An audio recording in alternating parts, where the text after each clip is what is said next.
Number 5. Gertrude Banazi. Gertrude Banazi, a name etched in infamy, became the orchestrator of one of the most gruesome and heart-wrenching crimes in American history. Born in 1929, she seemed like an ordinary woman, but beneath the facade lurked a malevolence that would shock the nation. Gertrude's path to darkness intersected with the life of Sylvia Likens, a young girl entrusted to her care. The Likens family, facing personal struggles, sought assistance from Gertrude, believing her to be a pillar of support. Little did they know, this decision would prove catastrophic and fatal for Sylvia. What unfolded within the walls of Gertrude's home was a systematic and sadistic campaign of injury and cruelty against Sylvia Likens. The cruelty inflicted upon the innocent girl was beyond comprehension. Gertrude, fueled by a toxic combination of jealousy, anger, and a perverse desire for control, subjected Sylvia to unimaginable, unforgivable torment. Gertrude's cruelty extended beyond physical injuries. She engaged in a twisted form of psychological warfare. Manipulating Sylvia's emotions, Gertrude carefully molded an atmosphere of fear and despair. The torment inflicted was not merely physical, but a calculated attack on Sylvia's mental state. Gertrude's malevolence was amplified by the complicity of her own offspring and neighborhood youths. They became willing participants in the heinous acts, contributing to the atmosphere of terror that surrounded Sylvia Likens. Gertrude's ability to influence others to join in on her atrocities is a display of the chilling charisma that dwelled within her malevolent nature. The revelation of Gertrude Banazi's crimes sent shockwaves through the community and the nation. The public, repulsed by the unspeakable acts committed against Sylvia, expressed their collective outrage.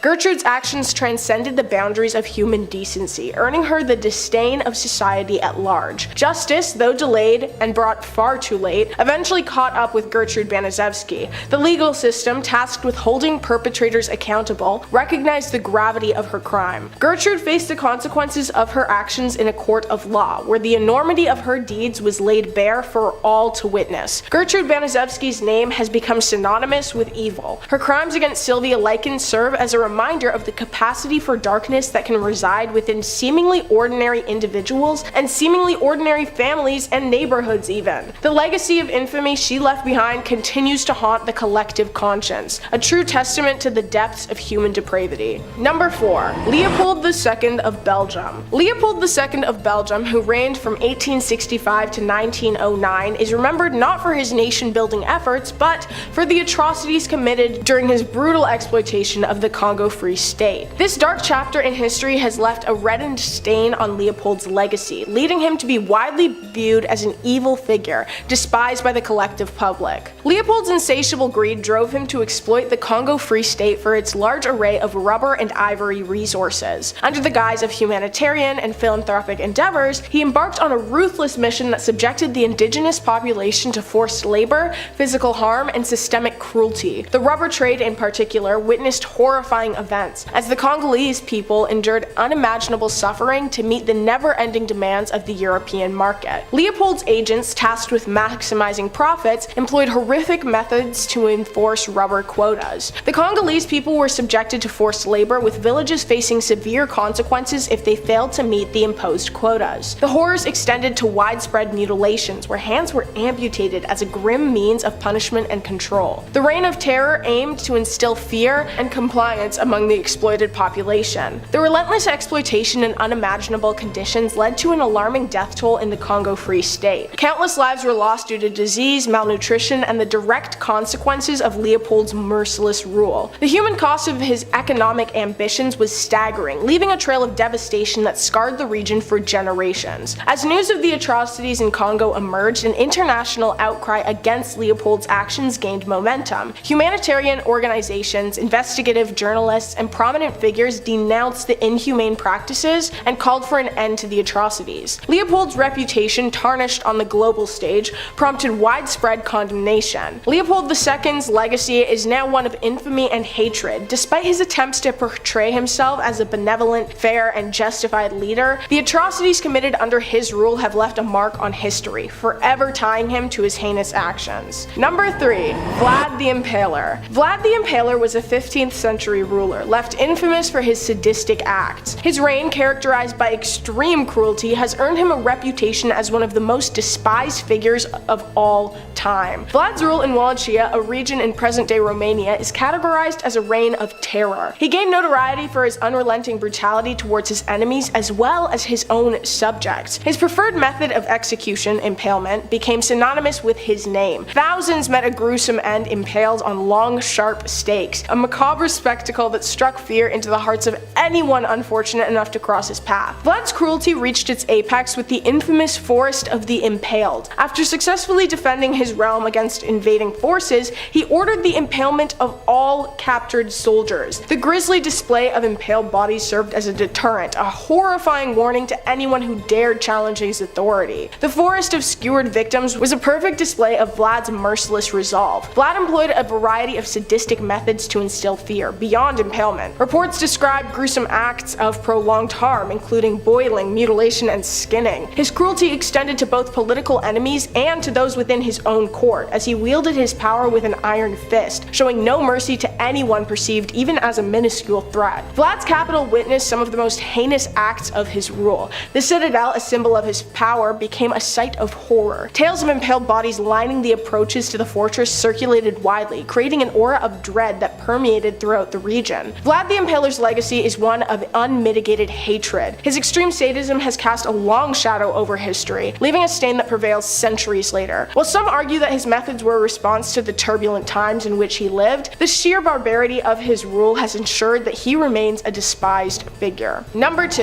Delphine LaLaurie. Delphine LaLaurie personally carved a gruesome chapter in history during the early 19th century. Her actions have left an irrefutable mark on history, permanently painting her as a figure of malevolence and horror. LaLaurie's residence in New Orleans concealed a macabre reality behind its elegant facade. The mansion, a house of unspeakable horrors, bore witness to the twisted deeds that unfolded within its walls at Delphine's hands. It became the epicenter of one of the most notorious crime scenes in American history. The discovery of LaLaurie's atrocities sent shockwaves through the community. Unearthed secrets revealed a horrifying panorama of extreme forms of prolonged harm and torment inflicted upon forcibly employed individuals who were held captive within her mansion. The depths of her depravity left the entire city in disbelief. The revelation of LaLaurie's sadistic acts provoked a visceral, heart-wrenching reaction from the public. The community, once unaware of the horrors lurking behind closed doors, turned against her with an overwhelming sense of repugnance. The magnitude of her cruelty fueled a collective anger that transcended the societal boundaries. Despite the gravity of her crimes, Delphine LaLaurie managed to escape the clutches of justice. Her ability to evade the consequences of her actions only added to the public's fury. The sense of injustice further intensified by the disdain harbored for her. Delphine LaLaurie's legacy is one stained with the deepest hues of hatred. Her name became synonymous with cruelty and inhumanity, a symbol of the darkest, most twisted corners of the human soul. The atrocities committed within the confines of her mansion continue to cast a long, haunting shadow over her memory, and the memory of those who surrounded her. The infamy surrounding Delphine LaLaurie endures through time. Generations later, her name remains a shocking reminder of the capacity for evil that can reside within even the most affluent and seemingly respectable high-class individuals. Number 1.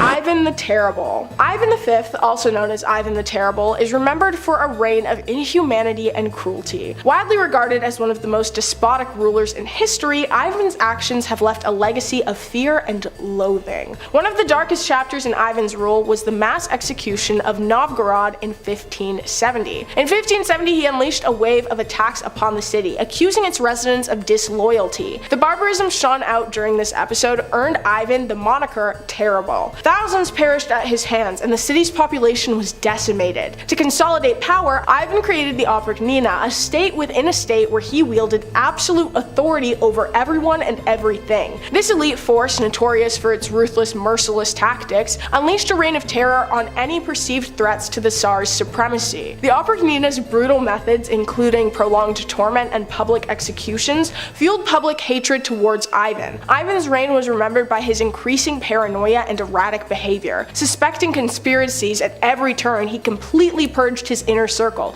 even eliminating those close to him. This atmosphere of fear permeated the court, making allegiance a precarious endeavor. As Ivan's tyrannical rule unfolded, the public witnessed a leader consumed by suspicion and cruelty. Ivan's penchant for lending out his own hands to carry out the depraved acts further solidified his reputation as a tyrant. Stories abound of him physically harming his own son, leading to his death. These instances of domestic harm shocked the populace, completely eroding any sliver of sympathy they may have still harbored for their ruler. His acts left an unforgiving mark on the Russian psyche, shaping the perception of subsequent rulers and leaders. The horrors unleashed during his reign cast a long shadow over Russian history, creating a collective memory that recoils at the mention of his name. Ivan the Terrible stands out as a despotic ruler whose reign was marked by unparalleled depravity. The mass attack of Novgorod and the Oprichnina's reign of terror, and the ruler's pervasive paranoia have mixed to etch a legacy of unbridled hatred. Number 5 on this list is the Jinn, an ancient demon whose main method of attacking people was to trick them. History Collection says the Jinn, or Jinn of Arabic and Islamic mythology, closely matched the original classic daemon or demon. Neither good nor evil, the Jinn were supernatural spirits born of smokeless fire long before the creation of humanity. The Jinn were spiritual beings, formless shapeshifters with magical powers, who are ranked somewhere between humans and angels. They were not immortal and humans could kill them. However, a long lifespan compensated them for these disadvantages. In Persian mythology, the Jinn had their own land, Jinnistan, whose capital was the City of Jewels. However, the Jinn also haunted the human world, with favorite places of residence being the desert as well as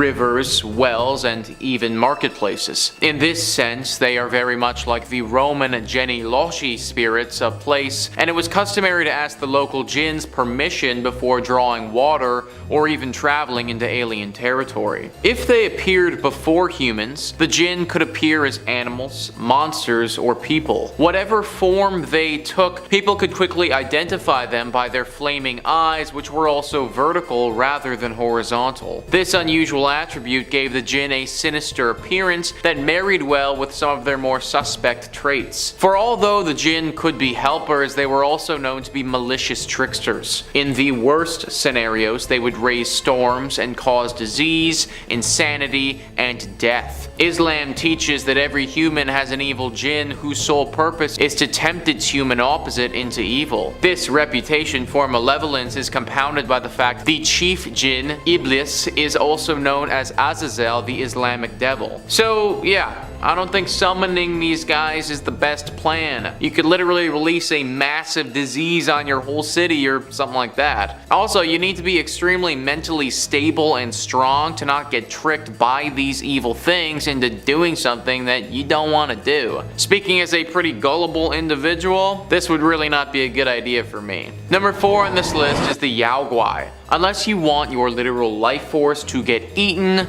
I wouldn't summon these demons. History Collection says the Yuai, or strange ghosts or strange devils, were mythical Chinese demons who, like the Asura, desired immortality and godhood. They included in their number animal spirits such as the fox spirits and fallen celestial beings. However, even though they acquired their powers through the practice of Taoism, the Yuai cared little for the balance between light and dark. They were firmly on the dark side and would stop at nothing to achieve their goals of deification. They believed they could accomplish this goal by consuming the life force of holy men. One tale of the Yuai appears in the 16th century Chinese novel Journey to the West. The story tells of the pursuit of the holy man Yao Xiang by Bei Guzhong, or White Bones Demon. However, unfortunately for Bei Guzhong, Yao Xiang was traveling in the company of Sun Wukong, or the Monkey King. The company first encountered the evil spirit disguised as a young girl searching for food. However, the Monkey King saw through the demon's disguise and drove it off with his staff. The Bei Guzhong tried again, firstly disguised as an old woman and finally as an old man. This final time, the Monkey King killed the demon, revealing its true form, a skeleton. Staffs, however, were not the only way to deal with these demons. As they lived in the underworld, the Chinese believed they were afraid of the light, so bonfires, fireworks, and torches were the perfect way to keep them at bay. So if you summon this thing, you may not even know that you have, because it could appear as something else entirely. So unless you have the awareness and power of the Monkey King, which, no offense, I kinda doubt you do, this demon will probably end up getting the better of you. Number 3 on this list is Bayor. Bayor was said to be the chief of a demonic tribe in Celtic culture. He and this tribe threatened the Celtic people with death and destruction constantly. It was also a pretty actionable threat because Bayor was a literal giant, so he and his tribe could obliterate any human resistance if they so chose to do so. His overall strength and size wasn't his best weapon though. His best weapon was his eyeball. His eyeball was said to be poisonous. If Bayor glared at anyone with this evil poisonous eyeball, then they would die right there and then. That is a pretty ridiculous power and kind of OP if you ask me. Now the good thing about this is that legends say Bayor was defeated by his grandson. There was basically a lot of drama and his grandson fought him and took him down. He was never actually killed though. Legend says that he slunk away to the sea and he still resides there to this day. Summoning this demon is clearly just a horrible idea. Not only would you die the second that you summoned him because his eye, but everyone around you would die pretty soon after that too. Just think about the damage a demon like this could cause in a big city. Like, we'd have no way of defending ourselves. Hopefully, my dude stays in the sea for good. Number 2 on this list is the Shedim. These were ancient demons associated with destruction and human sacrifice. The history collection says, to the Mesopotamians, the Lamassu or the Shedu were powerful human-headed, eagle-winged guardian spirits of the home or the state. The Mesopotamians erected statues of these powerful entities who had the body of either a bull or lion at the gates of palaces or cities. There, they were well placed to ward off invading armies and ensure peace to those within the city walls. In ordinary households, images of the Shedu were carved on clay tablets and buried under the threshold to ensure peace and happiness within. When the Israelites encountered the Shedu, however, they interpreted them in a very different way. Some of them took up the Mesopotamian custom of worshipping them, hence disapproving references in the Old Testament to how such people sacrificed unto devils, not to God, to gods whom they knew not, to new gods that came newly up, whom your fathers feared not. Now, to the Jewish mainstream, the Shedu were false idols that possessed statues and masqueraded as gods. As such, they were evil, and so became the Shedim, demons associated with destruction, illness, and human sacrifice. So I guess if you were Mesopotamian, then you could summon these guys and it'd be all good, but if you're anyone else, probably not a good idea. I don't know about you guys, but I'm not trying to deal with a demon full of destruction and illness and just don't want to handle any of that. So no thank you, not trying to get sacrificed today. Number 1 on this list is Allah. So instead of reaching for a Nature Valley bar, this demon would grab the occasional child when she was hungry. Just great. The history collection says Allah is a female demon from Eastern Europe who, like many demons, seems to be derived from a belief in nature and weather spirits that could cause disaster and disease. Allah was believed to reside in clouds, lakes, and springs, or remote mountains or caves, or in large trees. When she visited humankind, she could take many forms. Allah could manifest as a vast black wind or a female dragon, a large-mouthed human, or a raven. She could even possess people. All or any of these relate to Allah's primary characteristic, all-consuming greed. If angered, the demon could manifest violent, thunderous hailstorms to destroy fields, vineyards, and orchards. However, it was equally likely she would satisfy her enormous appetite by devouring the produce herself. And when not over-consuming stolen grape or grain, Allah also liked to snack on her greed was so insatiable that she also periodically tried to eat the sun and the moon, therefore causing eclipses. So not only could you or your get eaten if you summon this thing, but you might also cause the entire world to end if this demon decides that she's hungry enough to chow down on the sun for good. Also, how big would this demon need to be if she was about to eat the entire sun? Like, that doesn't even make sense to me. Either way, never summon this demon because the human race could literally be at stake if you do. Now I'm starting off today's list with the first person that came to my mind, the Great Rasputin. Close family friend of the last royal Russian family, he was originally introduced to them as a faith healer who could aid their only son, Alexei, who suffered from hemophilia. A self-described mystic and holy man, Rasputin was a figure of much debate amongst the royal court, with some describing him as a visionary and prophet, others as a charlatan and scam artist. Historians believe that his scandalous reputation and influence over the Romanovs only helped to discredit and overthrow the family. Having taken many pilgrimages to holy monasteries, he developed a reputation as a revered holy man, gaining a small circle of followers who believed in his miracles, and began leading private prayer meetings, much to the scorn and suspicion of villagers and priests. It was rumored that female followers were ceremonially washing him before each meeting, that the group sang strange songs, and even that they had joined a religious sect whose rituals were rumored to include self-flagellation and orgies. Word of Rasputin's activity and charisma began to spread in Siberia during the early 1900s, where he developed many friendships with high-ranking religious leaders, eventually leading to his introduction to the royal family. It's not certain when Rasputin first acted as Alexei's healer, with the earliest record on date being when he was summoned by Alexandra to pray for Alexei when he had an internal hemorrhage in the spring of 1907, with the young royal healing by the next morning. Due to his closeness with the family, Rasputin was allowed intimate access to the family, in situations that governesses to the young royals described as inappropriate. One governess in particular was released from her position simply for voicing her concerns about Rasputin being allowed around the young ones while they were clad in nothing but their nightgowns. Another one of the nursery governesses claimed in the spring of 1910 that she was seduced into sexual acts against her will by Rasputin, originally having been a devotee of the man, but was later disillusioned by him. The empress refused to believe her and said that everything Rasputin does is holy, later dismissing the governess. It was whispered in society that Rasputin had seduced not only the Tsarina, but also the 4 young grand duchesses. Rasputin had released passionate letters written to him by the Tsarina and the 4 grand duchesses throughout society. In 1916, a group of nobles led by Prince Felix Yusupov banded together, deciding to assassinate the holy man for his influence over the Tsarina and her family. It is said that the prince invited Rasputin to his place shortly after midnight, where he offered the man tea and cakes which had been laced with cyanide. Rasputin initially said no, but then began to eat the cakes, and to Felix's surprise, appeared unaffected by the poison. Then he asked for wine, which had also obviously been poisoned, drank 3 glasses, and still showed no signs of distress. So around 2:30 in the morning, Felix excused himself to go upstairs, where his fellow conspirators were waiting, and he grabbed a revolver and returned to the basement, telling Rasputin that he'd better look at the crucifix and say a prayer, referring to a crucifix in the room, then, nailed him once in the chest. Rasputin leapt up from the explosive and attacked Felix, who freed himself with some effort and fled upstairs. Rasputin followed Felix, where he was once again impaled with an explosive, and he collapsed into a snowbank. The group of men that wrapped his body in cloth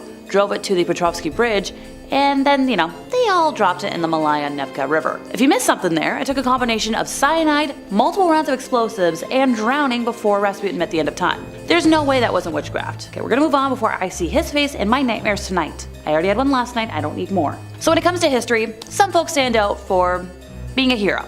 Great virtue.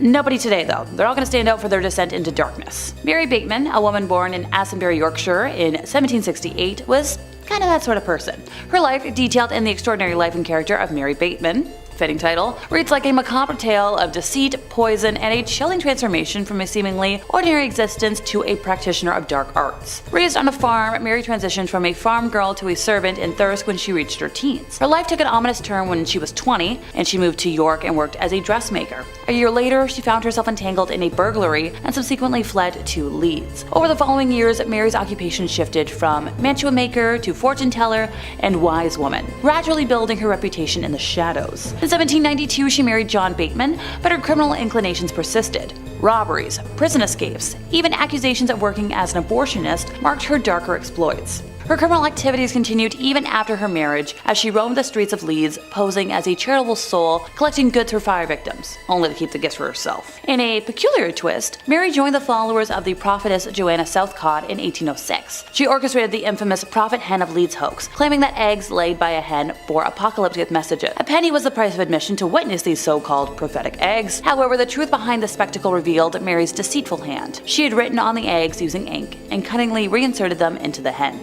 The year 1806 marked another dark chapter in Mary's life when she was approached by William and Rebecca Perigo. Claiming Rebecca was under a spell, Mary began feeding them poisoned pudding, leading to Rebecca's demise in 1808. William accused Mary of both poisoning his wife and defrauding them for charms and cures. Mary's trial in York in March of 1809 painted a picture of a cunning and malevolent woman. The jury swiftly found her guilty of fraud, and Rebecca's, death. Facing execution, Mary attempted to evade, rope necklace by declaring pregnancy. A panel of matrons assessed her claim, but the jury of women found it false. So on March 20th, Mary met her end at the gallows alongside a couple of men.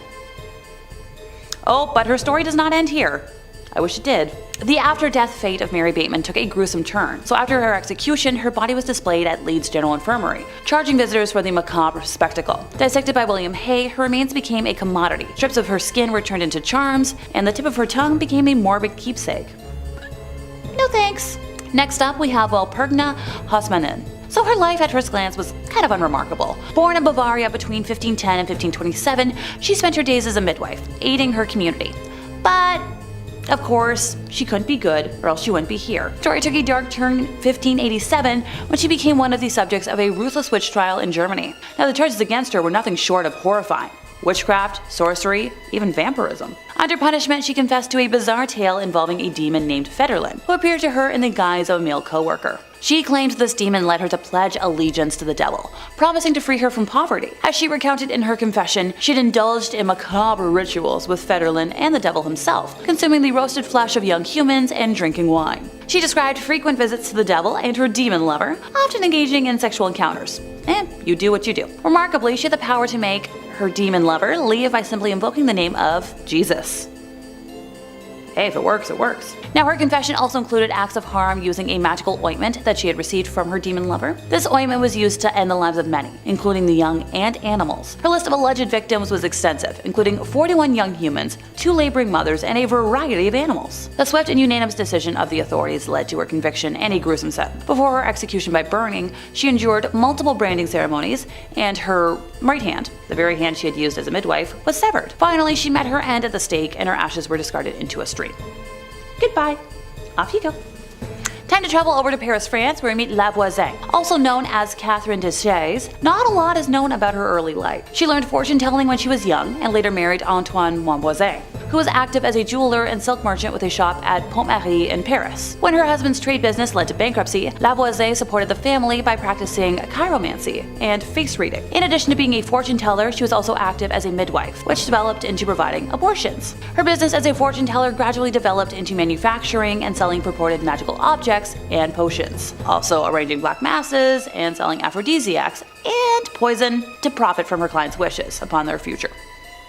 She supported a family of 6, though, including her husband, her mother, and her offspring. She was known to have at least 6 lovers: the executioner André Guillaume, Monsieur Latour, Vicomte de Cousseran, the Comte de la Bâtie, the alchemist Blessis, the architect Fauché, and the magician Adam Lesage. She was, once again, a French fortune teller, commissioned poisoner, I'm gonna emphasize that, and a professional provider of alleged sorcery. She was the head of a network in Paris of witches. So that's how she provided all those poisons, aphrodisiacs, magical services, black masses. She had like a whole network going for her. Her organization of commissioned black magic and poison killings was suspected to have killed over 1,000 people, but it's actually believed that around 2,500 people might have met their ends because of her. Yikes! Oh, and by the way, she was a central figure in the famous Affaire de Poison, in case you didn't know. And because I'm in a fun mood today, let's end this with another male wit. Folks really don't like to talk about that in textbooks, but they did exist. So Jacques Garnier was a reclusive loner living in the woods around Dole Freya. Despite being a solitary man, he did marry in 1572. Now, historians have reported that Gilles was ill-equipped to provide for his family because he wasn't a really good hunter, since he only really was known to hunt for himself. So that's when he started hunting something else. Anybody want to guess what? Come on. Yeah, human flesh. The first hunt happened around September 29th of 1572 when Garnier killed a young female, allegedly while in the form of a wolf, and brought some of the flesh home for his wife to eat. How thoughtful. Throughout the autumn, more young humans were found unalived and mutilated, including another young woman that Garnier bit and clawed at, but was interrupted by passerbys before fleeing. Sadly, the girl succumbed to her injuries a few days later. Now in November, Garnier ended the life of a young man this time, enjoying the flesh from his thighs and belly before tearing off a leg to save for later. I could name more, but I'm feeling a little queasy as it is. Now this caused a stir amongst the townspeople, who believed that it was a werewolf who was committing the horrors. Many folks had witnessed a humanoid-looking wolf near the scenes of the crimes, with the animal darting off once it was aware of being seen. Then in January of 1573, there was one last death. This time villagers heard a young person screaming and the sounds of a wolf, witnessing the wolf attempt to flee the scene, but changing into the form of Garnier as it did. He was then arrested, put on the rack, and confessed to killing the young and consuming their flesh. At his trial, more than 50 people testified, and he was found guilty of lycanthropy, the ability to turn into an animal, and and witchcraft. He and his wife were burned at the stake on January 8th of 1573. A witch and werewolf hybrid? Sounds a little too scary for my liking. Unless I'm watching Vampire Diaries, which in that case, Team Damon. Maybe I should do that tonight. Number 5. Robert Fisher. Robert Fisher was a man living in Arizona with his wife and 2 children, living quietly. He had worked as a surgical technician and had previously attempted to become a Navy SEAL. He was an avid outdoorsman, an expert hunter, angler, and camper, and found himself frustrated that his children didn't quite share this love of the outdoors with him. Fisher did all he could to present himself as an all-American, white picket fence, nuclear family man, but the truth was far more complicated than that. A child of divorce, Fisher had intense issues regarding separation.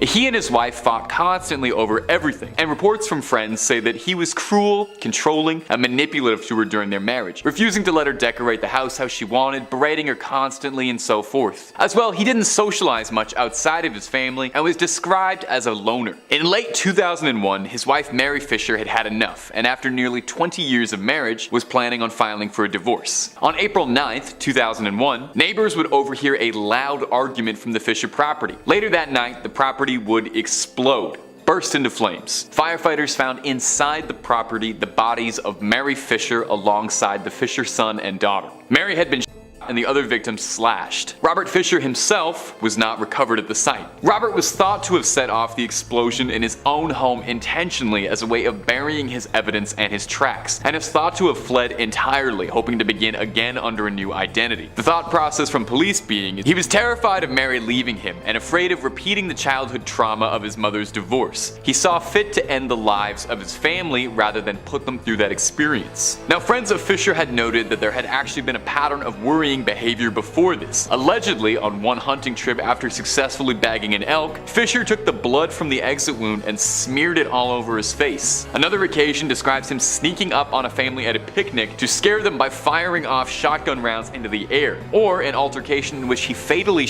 a neighborhood dog for attacking his dog, although the police had suspected there was foul play. Fisher was never found, and police aren't even sure if he's still alive. One detective working the case said, "Maybe this is all we'll ever get. Maybe this is the best we've got, knowing he did it and never finding him again." And my ghouls and goblins, if it's scary stuff you're looking for, Top 5 Scary's gotta be one of the top 5 best places to watch scary videos. Ghosts, cryptids, real crimes, aliens, we got it all. Take a look through the cursed archives and see where it takes you. Now let's keep going. Number 4. Richard Lin Bear. Richard Lin Bear is an interesting exception on this list, as he's the only one of these fugitives who actually was caught. Now the problem with this is that he was not caught for very long. Didn't really take, as he escaped from jail shortly after being apprehended. Richard was wanted for the death of Sherry Hart, a divorcee and young mother who was waiting for a date on January 15th, 1984. Her date had stood her up, and she changed her evening plans to go out and have fun with high school friends Jeffrey Burgess and one Richard Lin Bear. However, the evening would take an extremely dark turn when Bear would make an advance at Sherry Hart.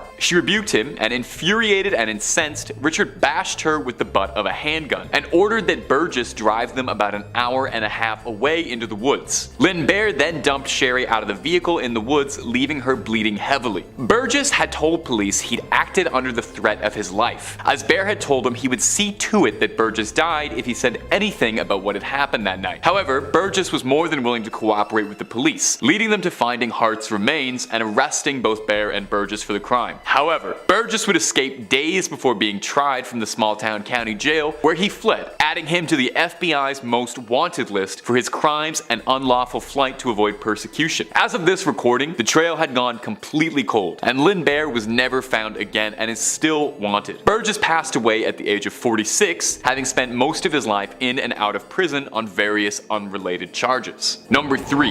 Bradford Bishop. Until I can prove that he's dead, I'm going to assume he's still alive. That's the words of Montgomery County Sheriff Raymond Knight, speaking on our next entry, Bradford Bishop. This notorious criminal has been on the FBI's most wanted list for years, and has managed to elude capture this entire time. In fact, he was taken off of the FBI's most wanted list in late 2018 to accommodate more serious fugitives, and FBI had some reason to believe he might not even still be alive. Bradford Bishop was an unusual case, as he was a fairly promising career man with no stains on his record. He was working as a counterintelligence official, a former army serviceman, and he worked as a diplomat. Life seemed to be going fairly well for Mr. Bishop, who fathered 3 children with his wife Annette, where they lived in Bethesda, Maryland. On March 1st, 1976, Bradford was passed over for a promotion at work that he was due for. He left the office a little bit early, telling his secretary he wasn't feeling well that day. He would then drive to his bank, he withdrew a large amount of money, and he went to fill up gas in his car and then to a hardware store to purchase a shovel, pitchfork, and a sledgehammer.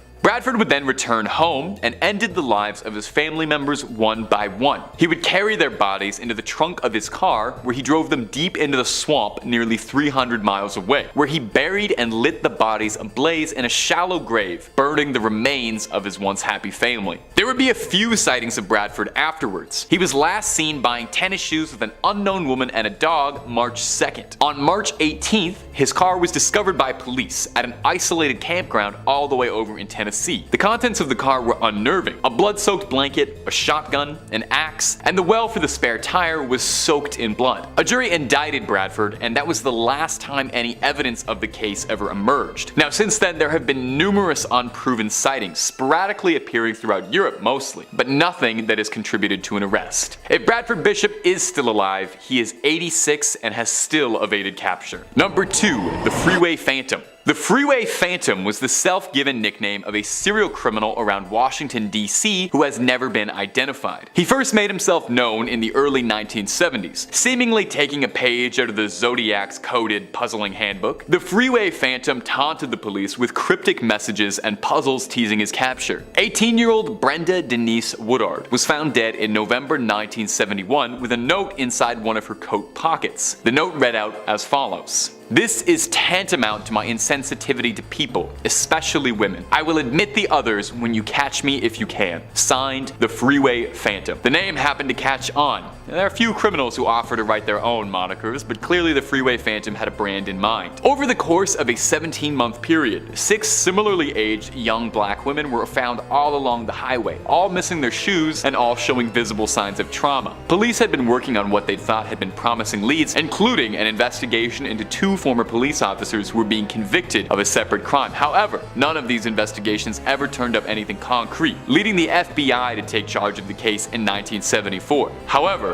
it was around this time that the trail started to go cold, and no more deaths following the Freeway Phantom's MO appeared, luckily. Although tragically for the victims' families, no justice would ever be found either. The investigation is still active in some aspects in Washington, D.C., although given that it's been 5 decades since the first victim was found, it's hard to think that any serious progress might be made on this case. Perhaps the identity of the Freeway Phantom will never come to light, but at the very least, it seems as if the brutal series of crimes had stopped. Number 1. The Vending Machine. When you were younger, did you ever hear about the urban legend of someone putting poison in candy, or someone putting a razor blade inside of a chocolate or an apple or something and giving it out to trick-or-treaters? Probably have. I mean, I've even talked about it before in a previous video on urban legends. It's the kind of story that you'd hear on a playground and it would scare you and stick with you for life. You tell yourself that kind of thing only happens in the movies, and no one in their right mind would ever go around poisoning unsuspecting people. But that's perhaps because you've never heard of this case. The case of the mysterious vending machine criminal in Japan. This wave started in April of 1985. People around Western Japan, primarily in Tokyo, were dying under mysterious circumstances. The first victim died shortly after purchasing 2 bottles of a popular Japanese soda, Orinamen C. In the next coming weeks, there were 35 cases of mysterious poisonings, all tracked back to Orinamen C purchased at vending machines. At the time of the crime spree, the company producing Orinamen C had been running a promotion where their vending machines would give out a second bottle of the product after purchasing one, and the criminal took advantage of this fact, lacing bottles of the soft drink with a powerful poison, and he placed them inside or on top of the vending machines to deceive consumers into believing that they'd been a winner of the promotion and they got that extra second bottle. Shortly after, police issued citywide warnings across all vending machines to inspect each drink carefully to see if the seal on the bottle cap had been tampered. Of these 35 cases, 12 of them were fatal, making the Orinamen C tampering the deadliest product tampering case in history. Police had absolutely zero leads, and the nature of the crime made it incredibly difficult to track down, as the bottles had been dispersed seemingly randomly across Western Japan. As well, there did not appear to be any greater motive, no intentional victims. There was nothing to link them together, as the victims that had all been afflicted had been completely random. Police had suggested, though, that they think the suspect was a single agent acting alone, who had meticulously planned the crime. A psychologist suggested possibly that the crime was carried out as a response to Japan's orderly and aggressive work culture, and that this was a lashing out by hurting unsuspecting people that the victim would never have to face. They would get a sense of rush and control,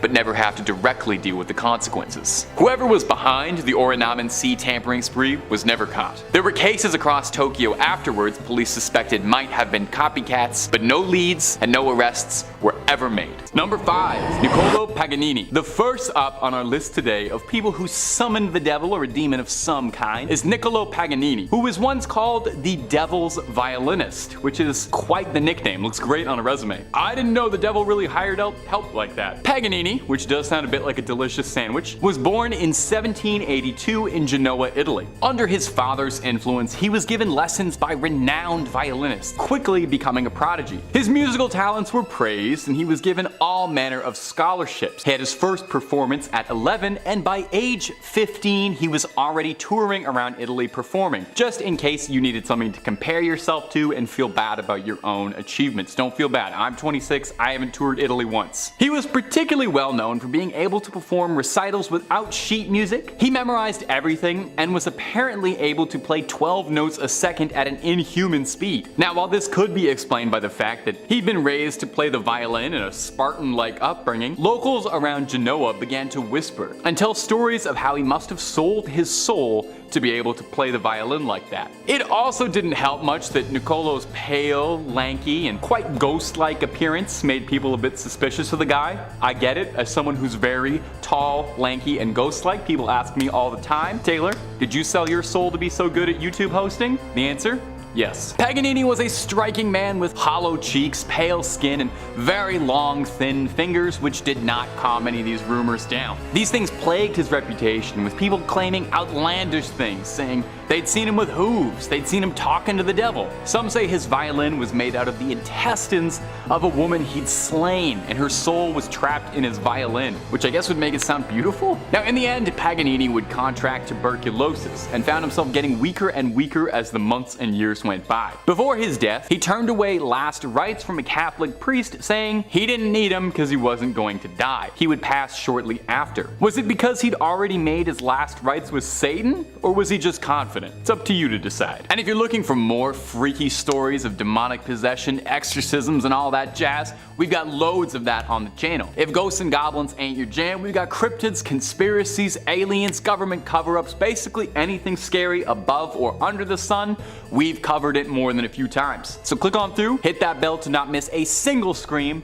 but please, do that at the end of this video, okay? We got way more scary stories coming up for you. Number 4. Latoya Amos. Our next entry on this list is Latoya Amos and her mother Rosa Campbell, involving an infamous haunting that is sometimes referred to as the 200 Demon House or the Demon House. That's a lot of demons. A family moved into a new house in Gary, Indiana, only to quickly discover that the house already had plenty of residents. They claimed that black flies would swarm the porch every single day in December in a climate that should reasonably have had them die off. Mother Rosa Campbell claims she heard footsteps in the basement and doors creaking, and witnessed a shadowy specter of a man pacing around her living room, claiming he was leaving behind boot prints. Now that's pretty scary. But the most wild claim was that this spirit man once choked her directly. Rosa's daughter Latoya claimed that she levitated above her daughter while unconscious during a sleepover, leading to her friend praying for her safety until she returned to the ground. Another wild incident describes an unknown force pushing the son of the family firmly into a wall, with a voice in the back of his head screaming, "It's time to die." Strangely, the family didn't decide to, burn the house down and move out and change state lines, but instead reached out to their family physician. You know the old saying, when there's something strange, who are you gonna call?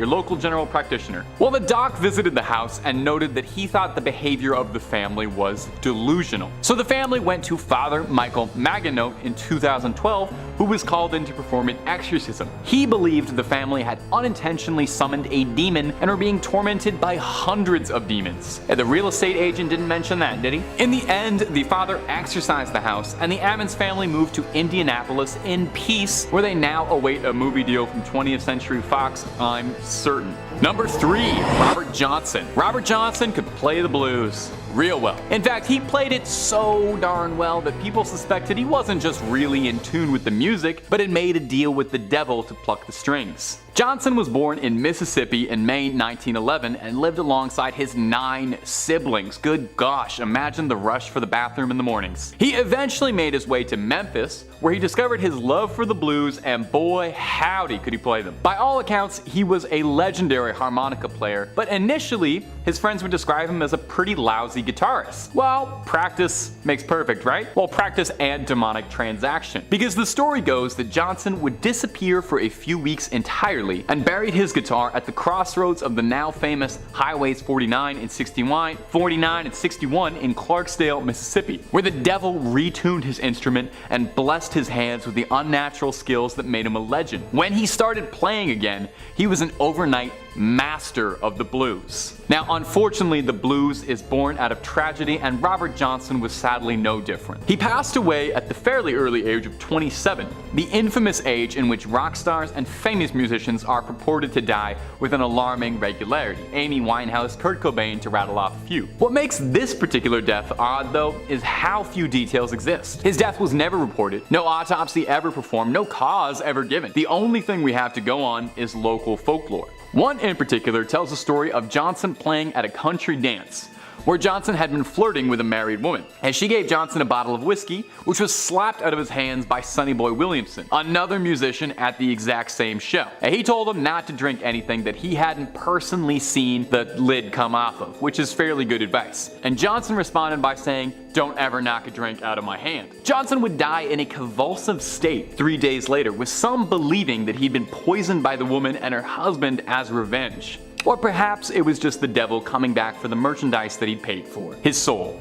Number 2, Agrippa. Heinrich Cornelius Agrippa was a scholar living in the 15th century with one of the coolest names ever. Corny Agrippa. Agrippa devoted his life to writing about the occult. Now, I can freely talk to you about the occult, the devil, and all manner of blasphemous heretical things, but things haven't always been so liberal. And way back when, even so much of breathing about the devil was tantamount to sinning, so Agrippa was not a man without controversy. He wrote of the devil in great, intricate detail. His books would include information breaking down exactly how witches cast spells and perform incantations and rituals, and even shared where they get all of their cool outfits, big hats, and big stomping boots. It's mostly Hot Topic and doll skill. So where did Agrippa get all of this information?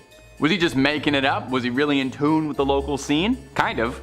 He claimed that when he was a young man, he gave in to the temptation of Satan and ran with a convent of witches, going around engaging in rituals and casting spells, and I gotta be honest, that sounds awesome. I did a similar thing when I followed Grimes on tour. Eventually, Agrippa is said to have cleaned up a little, got over his goth phase, and said to have found Jesus and saved his soul, and began to write books preaching the good word about how you should let Jesus in your life and push the devil on out of here. Surprisingly, Agrippa was never executed despite his open nature regarding his witchcraft and occult days. It's a common misconception that he was executed for his heresy, but actually in the end, Agrippa pushed people for being more understanding of demons and the devil, and pushed for people to know their enemy. He wanted to save people from the devil's grasp and save them through prayer rather than just burning them all at the stake, which is a noble goal. And number 1, Anna Eckland. Perhaps you've heard the story of Anna Eckland before. We've covered it on the channel, I think, and it was made into a popular movie, appropriately enough titled The Exorcism of Anna Eckland, so you don't confuse it with any other exorcism movies out there. Now, Anna's story is infamous. She's a young woman from America who has the dubious award of having the world's longest exorcism, spanning decades of exercising. Those demons were in there good. Those are demons with like rent control. You're not getting them out of that apartment. It will begin in 1912 when Eckland underwent an exorcism by Father Theophilus Reisinger, a Bavarian priest. It seemed like things were successful and Anna was freed, but then in 1928 Anna began exhibiting all the telltale signs of demonic possession yet again, and Reisinger returned to perform a second exorcism on Eckland. Eckland was taken into a convent on August 1928 to be dealt with round the clock. She would behave oddly, to say the least, hissing at them like a cat, flying into fits of violent rage when offered food that had been doused in holy water. This exorcism was brutal even by exorcism standard, with Eckland allegedly levitating, howling, hanging out the door frame. Eckland was believed to be possessed by not just any old rank-and-file demon, but allegedly was possessed by Judas Iscariot, big celebrity demon inside, alongside the ghost of her own father. Who had an affair with her aunt and had made unwanted advances to Anna in life. After months of exercising, and not the good kind, Anna's body deteriorated. She would vomit up debris, her head and face swelled, she refused to consume food or drink. Eventually, after months and years of exorcism, on December 23rd, the final day of the exorcism, the battle was won and Anna was freed, and by all accounts went on to live a fairly normal life afterwards. A Christmas miracle if there ever was one. Number 5. Frank Matthews. Our first spot is notorious criminal kingpin Frank Matthews, a legendary crime lord operating out of New York in the 1960s, who also had some pretty cool classic mafia names like Pee-wee and Black Caesar. Built himself a criminal empire that Los Polos Hermanos would have been jealous of. Starting out small, working in racketeering and illegal gambling ops in Philly in the 1960s, he had his sights set on much bigger things, working his way up, collecting numbers, making contacts, until he could start selling product for some serious money. By the early 1970s, he was already trading millions of dollars for illegal narcotics, importing his stuff from Latin America and distributing it throughout the states. Pee-wee had his hands and pockets across the country, with his criminal web spanning across 21 states at its peak. Naturally, if you're moving that much stuff around the country with that many people involved in your operation, eventually somebody's gonna get wise, and that's exactly what happened. Boys in Blue tapped Frankie's phone communications and put out a federal bulletin for his arrest. By December 1972, Frank and his girlfriend were arrested at McCarran International in Vegas. Okay, so he got caught. This kind of breaks the list a little bit, but hear me out a little bit here. Because after spending a paltry couple months in jail, Frankie made bail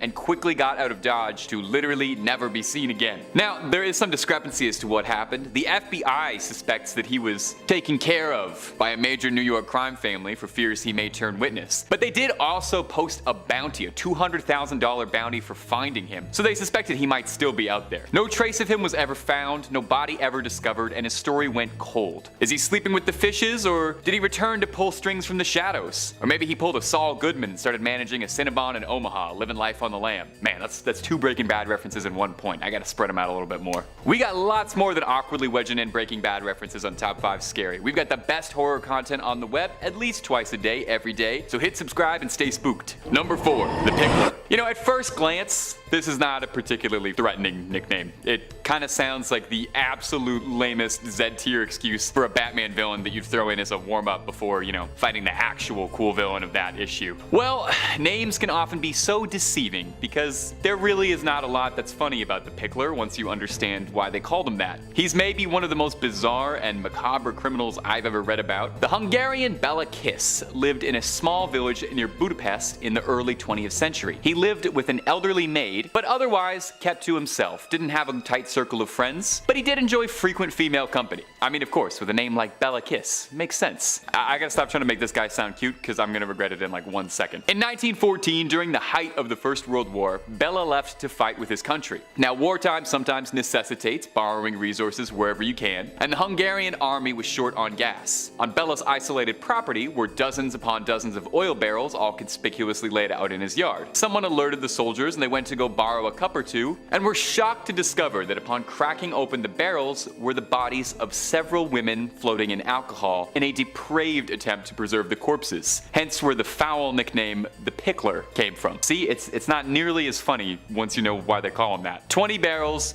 20 missing women. That's somehow not even the scariest, craziest part of this whole story. The women had punctures in their necks and were drained of blood, which sounds completely made up that this guy might also have been a vampire. Now, the Hungarian army moved to seize Bela immediately, but tracking him proved rather difficult, as he had a fairly common name and was also, he was in a war. Somehow, Bela was alerted that police had discovered his operation, and he left a corpse posing as himself in a military hospital and fled, never to be found again. Reported sightings popped up for a few years here and there. Allegedly, he moved to New York to begin a new life, but Bela eluded capture for the rest of his life. Unless he really was a vampire and is still out there, but I don't even want to entertain that possibility. Number 3, D.B. Cooper. Now, our next entry, I would hesitate to call him as evil as the rest of some of these crooks, Sure, he hijacked a plane, sure, he held the entire plane hostage, and sure, he stole $200,000 from the government, but that doesn't mean he's a bad guy. D.B. Cooper's case is one of contemporary crime legends, as all that I just described sounds like he would be FBI public enemy number 1, right? Like they'd be working around the clock to bust this guy, they'd have him within the week. He slipped through authorities' fingers, and to date, D.B. Cooper was never caught. We don't know if that was even his real name or just an epithet he was using for the plane. We don't know anything really too concrete about him. Depending on what your definition of success is, D.B. Cooper could possibly be considered one of the most successful criminals of all time. To get into the nitty-gritty of the details, on November 24th, 1971, a man using the possible alias Dan Cooper boarded a flight to Seattle, and almost as soon as it took off, he passed a note to a flight attendant indicating that he had a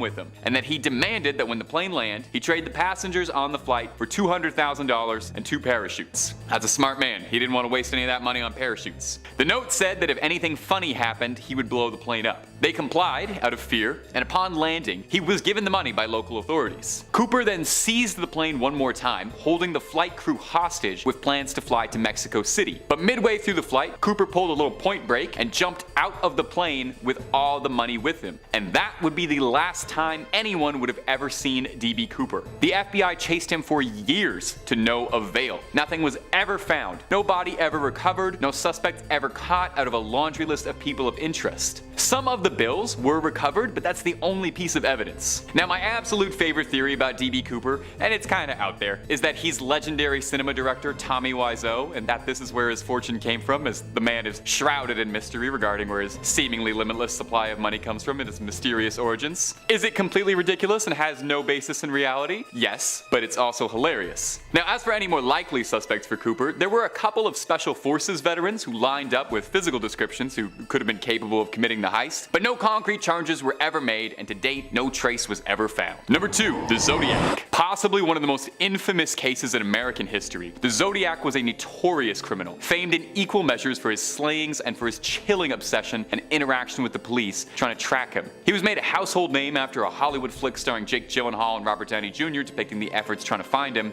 The Zodiac is known to be responsible for 5 different deaths terrorizing California in the late 60s and early 70s, although he himself claims responsibility for 37 victims. The Zodiac case became legend when he sent his now infamous letters to 3 separate newspapers, providing details only he could have known about the crimes, and challenging the police to a sick game of sorts, sending them incomprehensible ciphers and riddles that supposedly contain clues to his identity and the crimes within. Only one of his ciphers was ever solved, and the rest remain a mystery. The Riddler from the new Batman movie is a direct inspiration from the Zodiac's sinister dealings. For 5 years, the Zodiac would taunt his pursuers with riddles and codes, sending horrifying cards, taunts, a letter boldly displaying "My name is blank," and then a cipher below it teasing their inability to find him. A postcard with his symbol written in blood, amongst others. Part of what makes the Zodiac such a fascinating and truly horrifying case is how much he seems like a movie bad guy come to life. The planning makes him out to be some sort of sinister criminal mastermind, and it's hard to disagree with that proclamation when he's completely eluded any form of capture for the better part of 50 years. There were several possible suspects as to who the Zodiac could have been, but nothing conclusive. To date, people are still trying to find the answer, hoping something new might come up to put that nightmare to rest. Number 1, Jack the Ripper. If you want to talk about evil that's got some staying power, it's hard to top Whitechapel's most infamous resident ever. 134 years avoiding capture capture, which means he could still be out there. The 18th century Night Stalker has held an almost supernatural-like grip over public interest since we first ever heard about the case, surrounding the brutal 5 slayings we know about, who knows how many more. Preying on women and using the cover of the night, Jack eluded, stupefied, and taunted the streets of London, leaving a disgusting trail of blood and gore in his wake, leaving victims looking like the aftermath of a butcher's. He seemed to take a sickening glee in his violent delights, mocking his would-be pursuers, sending the police threatening letters, and even organs from his crimes. Jack is an almost modern mythical boogeyman, appearing across hundreds upon hundreds of works of fiction, TV shows, movies, video games, you name it. Assassin's Creed even tried to say he was part of the Order. That's a little out there. There are some folk who offer that Jack the Ripper is the progenitor to all true crime fascination, which honestly kind of makes sense. As much as he terrified Londoners at the time, the media was obsessed with him, with the original media buzz surrounding him, paralleling how we talk about most brutal crimes these days. You can bet your bottom pounds that if Jack was terrorizing London today, there'd be podcasters talking about him in between sponsored ads for MeUndies. Jack's crimes shocked Londoners, as the vicious and public nature of the slayings were not exactly commonplace. So surely, in 130 years, someone had to have some idea as to who Mr. the Ripper was, right? Well, with a case as famous as this, obviously there are some options. A quick glance at Jack's Wikipedia page suggests a possible 31 different suspects over the years who've all been attributed to it. And those are just the ones who made the page. It's worth noting that we are still looking. We are still trying to find him, put this case to rest, because everyone wants to be the one to say they unmasked the Ripper. Number 5, Joseph Mengele. I'm just gonna get this out of the way now. This man is the only entry from the Second World War on today's list. And that's mainly because, well, like I said before, online guidelines make it practically impossible for me to talk about the evil German dictator or members of his party. Also known as the Angel of Death, Dr. Mengele was an anthropologist and SS physician who conducted numerous inhumane medical experiments on the prisoners in Auschwitz. He was born on March 16th in 1911 in the Bavarian city of places I cannot pronounce, Germany, and was the eldest son of Karl Mengele, a manufacturer of farming equipment. Joseph studied medicine and physical anthropology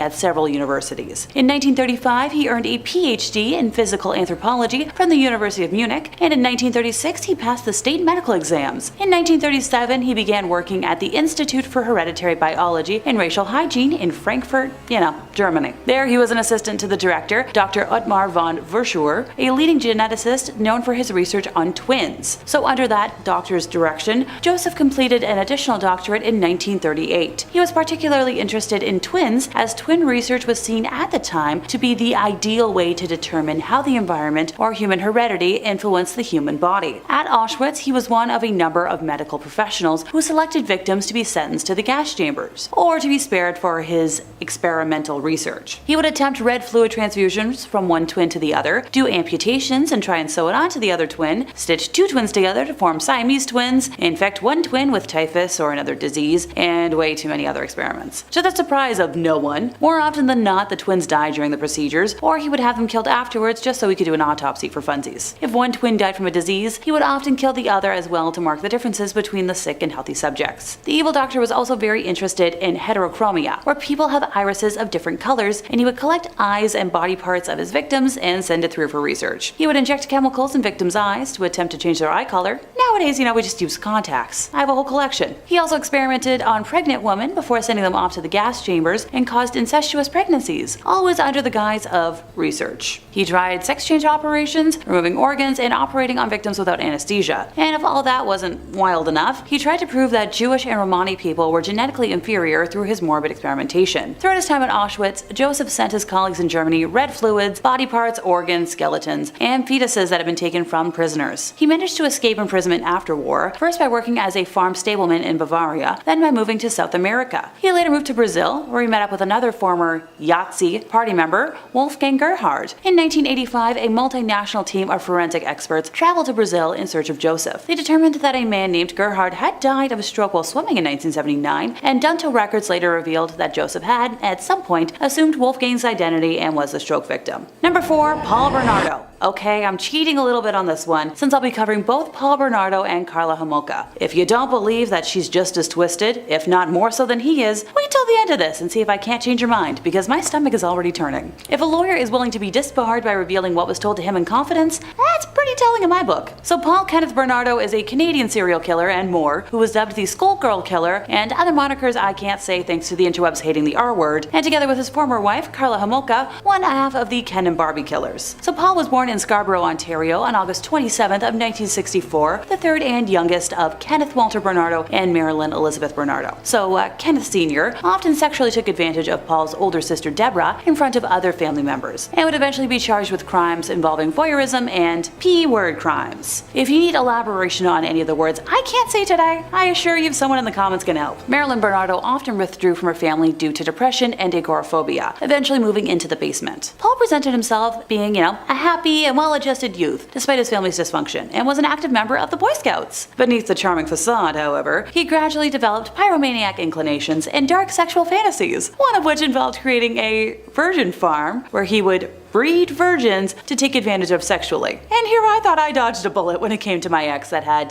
people-munching fantasies and was way too into My Little Pony. Later in life, Paul was diagnosed with sexual sadism, voyeurism, narcissistic personality disorder, and met the requirement for a diagnosis of psychopathy. So, that checks. After a fight between his parents when he was in high school, Paul was informed by his mother that he was the result of an extramarital affair and that Kenneth was not his biological father. Repulsed by all of this, Paul began to call his mother a salute, and she reciprocated by calling him a bastard from hell. Later, after growing weary of Bernardo's domineering behavior, his first girlfriend left him for one of his friends, and in retaliation, he set fire to all of her belongings that he could find. Between 1987 and 1990, Bernardo committed increasingly vicious sexual crimes in and around Scarborough, attacking most of his victims after stalking them as they got off buses late in the evening. Oh yeah, I totally feel safe right now. From May to September of 1990, Toronto police submitted more than 130 suspect samples for DNA testing and received 2 tips pointing to Bernardo. So they interviewed him on November 20th for 35 minutes, and he voluntarily provided DNA samples for testing, but was not arrested at this time for any of those crimes. During this time frame, he met and got engaged to Karla Homolka, and that's when things escalated from sexual crimes to killings. While there are 3 notable killings,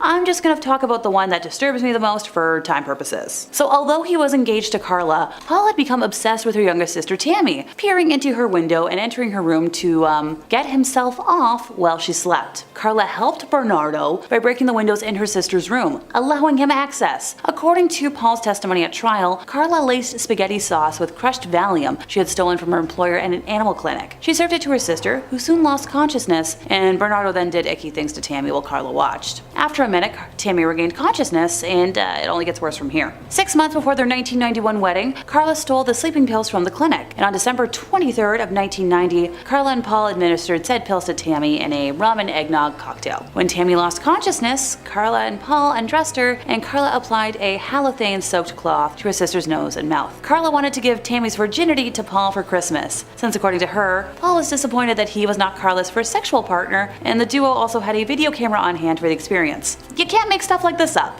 Tammy began to vomit. They tried to revive her and called 911 after hiding evidence, dressing Tammy and moving her into her bedroom, but she never woke up. Despite being observed vacuuming and washing laundry in the middle of the night and, evidence of a chemical burn on Tammy's face, the regional municipality of Niagara coroner and Karla's family accepted the couple's version of events, that Tammy had just choked on her vomit after consumption of alcohol. After Tammy's death, Paul and Karla videotaped themselves engaging in sexual intercourse, with Karla wearing Tammy's clothing and pretending to be her. Thankfully, now Paul is in jail for the rest of his life, but Karla is out in public, living alone in Salaberry de Valleyfield. Number 3, Vlad the Impaler. Also known as Vlad Dracula, he was the Prince of Wallachia 3 times between 1448 and his death in 1476 or 77. The character of Dracula was loosely based on Vlad due to his sadistic personality and cruel acts done to the people of Wallachia, where he reigned as prince 3 times between 1448 to 1462 and killed about 20% of the population. Works containing the stories about Vlad's cruelty were published in Low German in the Holy Roman Empire before 1480. The stories were allegedly written in the early 1460s because they describe Vlad's campaign across the Danube in early 1462, but they do not refer to Mehmed II's invasion of Wallachia in June of the same year. So the stories about Vlad's plundering raids in Transylvania were clearly based on eyewitness accounts, because they contain accurate details including the lists of churches raided by Vlad that were destroyed and,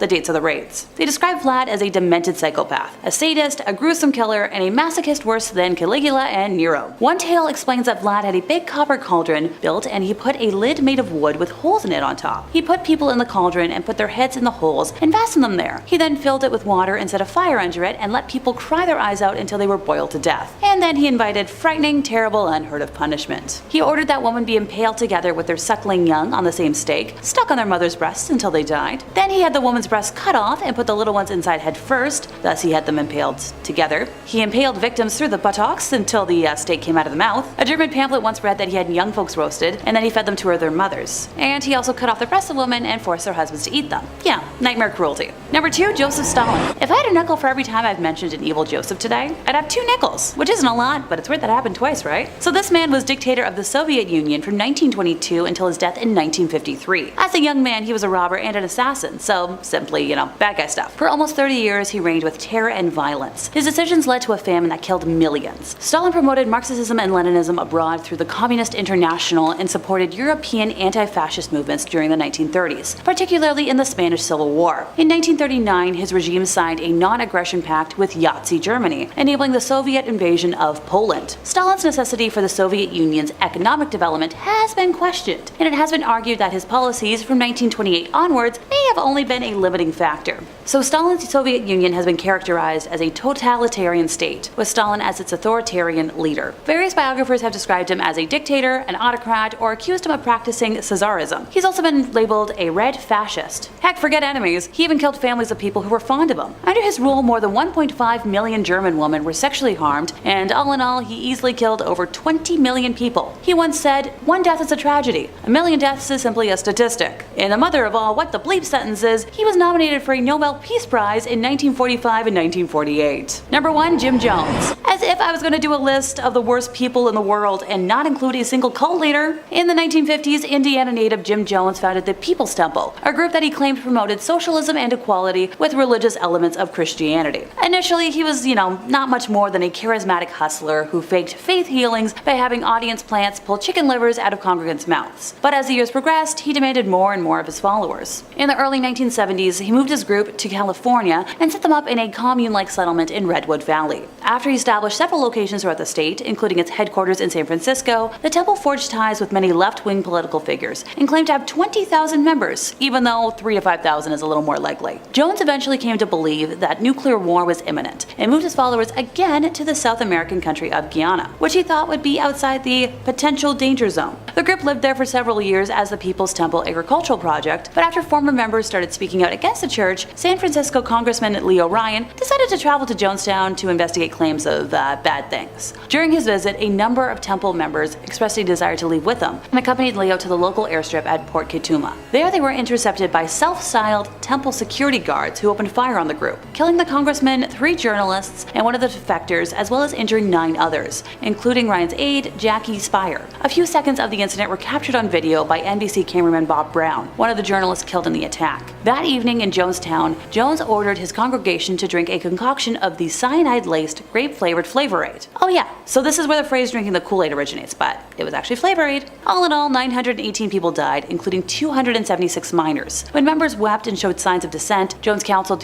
stop these hysterics. This is not the way for people who are socialists or communists to die. No way for us to die. We must die with some dignity. On a tape, he can be heard saying, "Don't be afraid to die," adding that death is just stepping over into another plane and a friend. So Jones directed that the youngest folks be killed first. His wife Marceline apparently protested against this. She was then forcibly restrained, but eventually joined the other adults in poisoning herself. Some members resisted ending their lives and were injected with fatal doses of cyanide, as were those too young to drink the drink, and some others survived by fleeing through the jungle. Until 9/11, it was the largest loss of American civilian life in history, which sends a chill down my spine to talk about. Coming in at number 5, we have Bella Gunnis. Bella Gunnis got away with all of her crimes in her pursuit of wealth. All of those around her perished. It is believed that she had around 40 victims between 1884 and 1908 before she disappeared without a trace. Bella was born in Norway and immigrated to the US in 1881. Her birth name was Brynhild but went by Bella. She was born in 1859. She decided to move to the US in search of money. One of her favorite ways to do this was through insurance claims. She met her first husband in 1884. He was a wealthy man who owned his own business. Not long after they were married, their home and store burned to the ground. They claimed the insurance for both buildings. Not long after this, her husband passed away due to heart failure. This was the first time it seemed suspicious, as he passed on the day his old and new life insurance policies overlapped. She claimed on both policies. Even with all of this insurance money, Bella was not done and more unexplained deaths followed her sociopaths. She married her second husband, Peter Gunnis. Not long after this, Peter's daughter and he himself passed away, along with her adopted daughter a few years later. It was at this point that Bella had bought herself a farm with a large amount of land where she spent the majority of her time. She began to use lovelorn columns to look for potential suitors. They would go to her farm, bringing with them large amounts of cash, but once they arrived, they were never found again. After years of this happening, Bella fled. An investigation found 40 victims on her property. She was never interrogated, so we will never know if there were other crimes that she committed. She was one of the most dangerous black widows of all time, leaving no man alive in her pursuit of wealth. Coming in at number 4, we have H.H. Holmes. H.H. Holmes was America's first ever serial killer. He was born in 1861 and the majority of his crimes took place during 1893. Some conspiracy theories even claim he was Jack the Ripper, but this is just a theory. Holmes was born in New Hampshire to an affluent family. He grew up privileged and was said to be unusually intelligent from a young age. He showed interest in the medical field and started to perform surgery on animals. There were even claims he could have been responsible for the death of his childhood friend.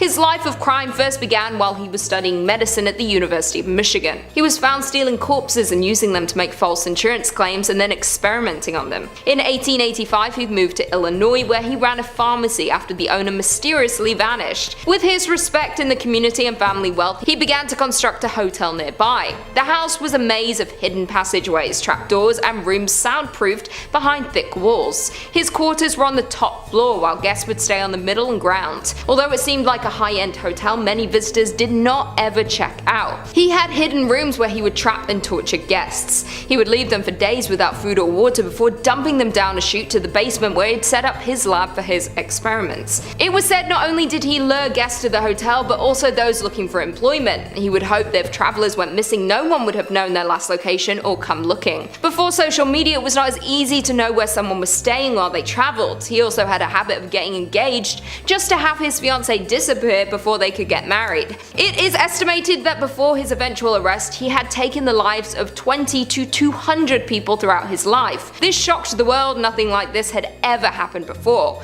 People became a lot less trusting. Coming in at number 3, we have Richard Ramirez. Richard Ramirez, also known as the Night Stalker, was born in 1960 in Texas. He was one of 5 children. When he was 5 years old, he was knocked unconscious by a swing. It was said that this caused great trauma to his brain and he began experiencing epileptic fits. As he was growing up, he grew close to his cousin Miguel. He had returned from fighting the war in Vietnam. He would tell Richard stories of his torture of soldiers and women while he was at war. Horrifying stories that he was proud to tell.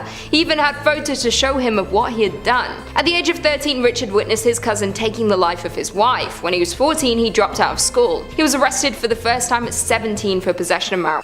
He then moved to California, where he started to do crimes to get by. He started to cultivate an interest in Satanism, leading him down an even darker path. His theft turned to violence in 1984 when he committed his first home invasion. In the 60s, it was more common to leave your doors unlocked as people were not as concerned about safety issues in their neighborhoods. Richard took advantage of this. He would move in the dead of night, stalking women who were home alone. At first, his attacks would be months apart, but they soon got more frequent. Although some of his victims managed to escape, he was still able to avoid detection. They could not track him down, but his satanic symbolism left at the scene was a clear indication that it was his doing. He soon coined the term Night Stalker as he snuck into people's homes during the night undetected. In his final attack, he left a footprint. His car was spotted and his victim gave a detailed witness report. This led to his eventual capture. He was beaten by LA residents while attempting to steal a car. His face was all over the media at this point and he had nowhere to hide. During his rampage throughout a number of years, he took the lives around 14 and attacked dozens more.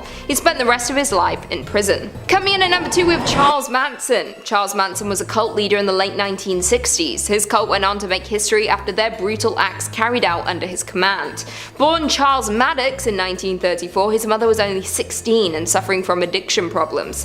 His mother married William Manson, giving him the famous last name, but the marriage ended quickly and Charles was sent to a boys' school. His mother rejected any attempt he made to return to her and and he was soon living on the streets doing petty crimes to get by. Over the next 20 years, he was in and out of prison. In 1967, he was released and decided to move to San Francisco. Feeling cast out from his own mother, he started his cult and referred to them as the family. He grew his cult to around 100 followers who shared his passion for an unconventional lifestyle. The Manson family eventually moved to a deserted ranch in San Fernando Valley. His following included a large number of young girls who believed he was a prophet. These girls were often used to lure victims or other members to the cult. It is thought that the cult carried out around 35 attacks before they were finally stopped. One of the most well-known of their victims was actress Sharon Tate, who was pregnant at the time of her attack. It was in August 1969 he gathered together his most loyal to attack Hollywood's elite. He wanted to go for the beautiful people with fame and money. It was said that Manson felt rejected by the showbiz world when he had attempted to get his own recording contract and wanted revenge. He himself did not take part in any of the actual violence. When the family was arrested, the police had no idea that they committed these acts of violence. They were arrested for vandalizing the property they were staying on. One of the members gave a confession and they finally connected them to the crime. The members were given life in prison. At the trial, they showed no remorse in their acts and even said they wished they had done more. And finally, in at number 1 we have Ted Bundy. Ted Bundy was a notorious American criminal. He was born in 1946 and started to commit his crimes during the 70s. There are many novels, films and TV shows about his life. What was the most disturbing about Ted was his ability to live a normal life and even being well liked while he was committing these horrible acts. He lived a normal life and was seen as a successful, intelligent man. His mother Eleanor was a single mother when she gave birth to him. No one ever knew who the biological father was, although there have been some guesses over the years. When he was born, much of Eleanor's family shamed her for having an illegitimate child. He was seen as a sin and the family's dirty secret. For many years, Ted was told that his mother was his sister, and he was adopted by his grandparents. Eleanor eventually took Ted and moved to Washington. His mother married Johnny Bundy, and although Ted took his last name, he did not have respect for this new stepfather. He believed he was too uneducated and working class for his family. They went on to have more children, although it does not appear Ted was close to any of his siblings. At a young age, he became obsessed with knives. Then as a teenager, he grew the obsession of watching people through their windows and stealing things he wanted with no sign of remorse. He went on to earn a degree in psychology and was active in the community. He worked on the campaign for the Republican governor and even received an award for his work. He had his first heartbreak during the school days, and later on it was clear some of his victims resembled the girl who had left him. His crimes would often consist of luring women into his car.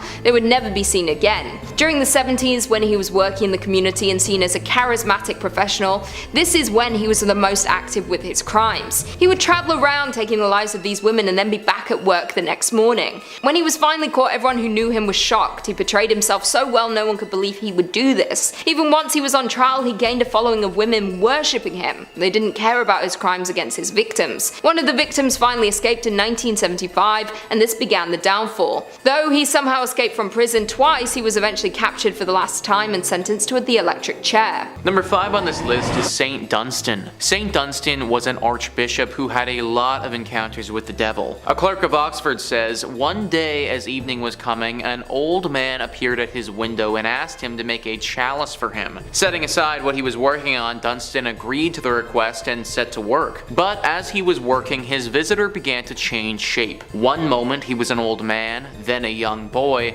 then a seductive woman. Dunstan realized that his guest was the devil, but pretending not to notice, he went on with his task. He took up the tongs from among his tools and laid them in the fire, waiting until they were red hot. Then, pulling them out of the fire, he turned round and seized the devil by the nose with the tongs. The devil struggled and screamed, but Dunstan held on until at last he felt he had triumphed. Then he threw the devil out of his cell and it fled, running down the street and crying, 'Woe is me, what has that bald devil done to me? Look at me, a poor wretch, look how he has tortured me.' Many people heard and saw this, and the following day they came to Dunstan and asked what had happened. He said to them, 'These are the tricks of devils who try to trap us with their snares whenever they can. But if we remain firm in the service of Christ, we can easily defeat them with his help, and they will flee from us in confusion.'" That wasn't the only encounter that St. Dunstan had with the devil. In fact, he became known for having run-ins with Satan quite frequently. Several times, Dunstan swore that the devil himself came as an animal. One day, he appeared as a wolf and then changed into a fox right before his eyes. He tried to make St. Dunstan stop performing his prayers, but St. Dunstan Dunstan's focus would not be broken,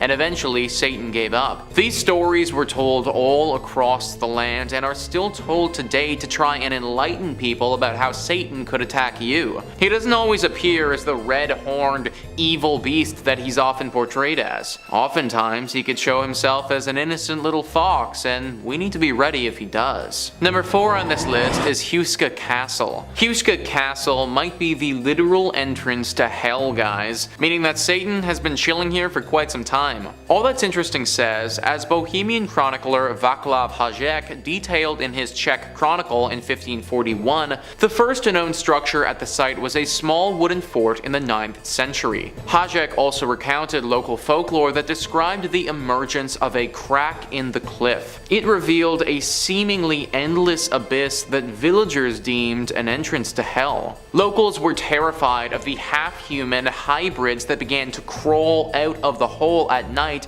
and tear livestock apart. Fearful of turning into these demonic entities themselves, villagers avoided the rocky entrance. They tried to block it with stones, but the abyss allegedly gobbled up anything they dropped into it, refusing to be filled. King Ottokar II of Bohemia had the Gothic structure built sometime between 1253 and 1278. Oddly, the original construction of the castle omitted stairs from the courtyard to the upper floors, and most of the structure's defenses were built facing inwards. It was as if the purpose of the castle wasn't to keep invaders out, but rather to keep something trapped within. Over the years, there have been tons of encounters with Satan here and his minions. I mean, they literally built an entire castle to try and stop them from coming. That's how bad it got. This might be some of the clearest proof I've seen, and maybe the best entry on this list when it comes to convincing me. Building a castle would have cost a lot of money. When big sums of money start getting thrown around, that's when I start thinking that this could be legit. Number 3 on this list is Father Gabriel Amorth. This man was one of the most prolific exorcists ever, and he came face to face with Satan. The NY Post says, in 1997,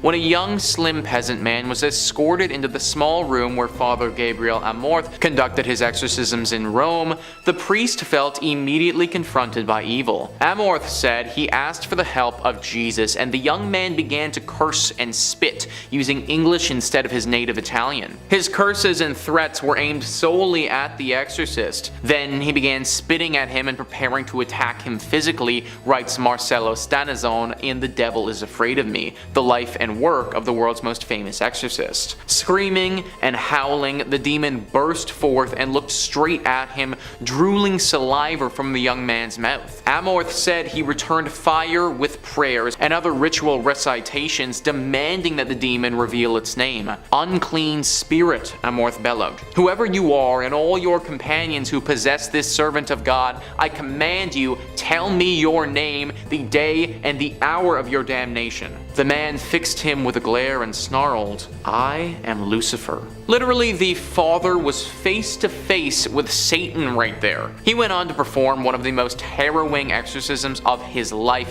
one that lasted weeks. Eventually, he was able to rid the person of this devil and let the young man go on with his life. But wow. I'm no exorcist, so I don't know what it's like, but I imagine that they have nightmares of having an exorcism go like that, where the person reveals themselves as Satan. Father Gabriel Amorth was the best of the best, though, and managed to win that fight. Number 2 on this list is Will Carroll. Will Carroll is a drummer from the heavy metal band Death Angel. Seems like a fitting name for the band considering what happened to Will. Global News says after spending nearly 2 weeks in a coma fighting COVID-19, Death Angel drummer Will Carroll has revealed that during his battle with the virus, he had bizarre dreams of the afterlife where he would be sent to hell and meet Satan. Carroll tested positive for the novel coronavirus shortly after the conclusion of Death Angel's most recent European tour. The illness left him in a critical state where he was put on a ventilator while lying unconscious in a California Pacific Medical Center hospital bed for 12 days before recovering. In an exclusive interview with the San Francisco Chronicle published on May 15th,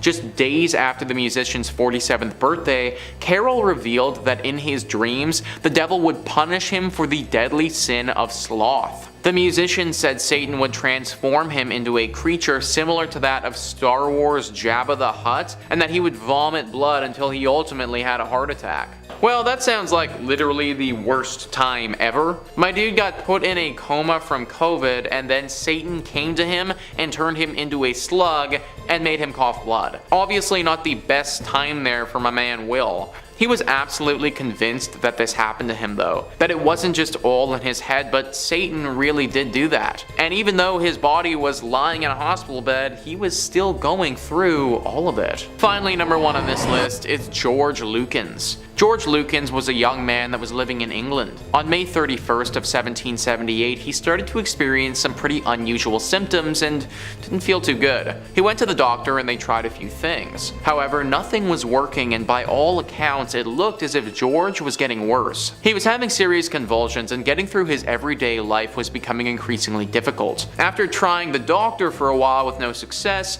he turned to the church. It became clear to the priest he approached that George was infested with some type of strong and powerful demon, and that they would need to perform an exorcism. This wasn't an everyday ordinary exorcism though. The priest could sense a strong power here and needed help. He called in 6 other priests to perform a super powerful exorcism and get this demon out for good. Well, turns out this was a good idea because the demon was Satan. During the exorcism, George started bending the laws of physics and floating in the air. A voice that wasn't his started echoing around the room claiming that he was Satan, and everyone in the room was going to hell. After several hours of fighting back and forth with the devil, eventually the priests won and rid George of him. George actually went on to live a healthy life after that, and his illness was cured. Number 5. Julie Brown. Our first witch today on the list of which witch is Julie Brown, legendary voodoo priestess of the swamps. New Orleans is filled to bursting with 2 things: the most wondrous advancements in